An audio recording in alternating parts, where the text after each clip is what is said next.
জানি এই চিঠি হয়তো কোনোদিন তোমার কাছে পৌঁছাবে না, তবুও মনে হলো আমার বুকের ভেতরে জমে থাকা সব না বলা কথাগুলো কাগজে ঢেলে দিই।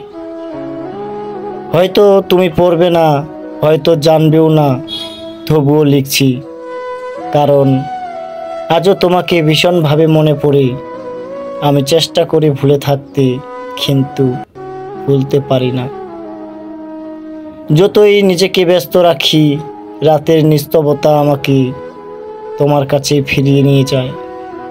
চোখ বন্ধ করলেই এখনো তোমার হাসি দেখি, তোমার অভিমান ভরা চোখ দেখি, আর বুকের গভীরে থেকে নিঃশ্বাস ফেলে বলি, তুমি কোথায়? তুমি কি জানো, আমি আজও তোমাকে খুঁজে ফিরি। ভিড়ের মাঝে দাঁড়িয়ে কখনো মনে হয় তুমি হঠাৎ চলে আসবে, হয়তো হাসি মুখে বলবে, আমি আছি, আমি ফিরে এসেছি। কিন্তু তারপর বাস্তবতা কষ্ট দিয়ে মনে করিয়ে দেয়, তুমি আর আমার জীবনে নেই। আমাদের গল্পটা শেষ হয়ে গেছে, কিন্তু তোমার অধ্যায়টা আজও আমার হৃদয়ের ভিতরে খোলা।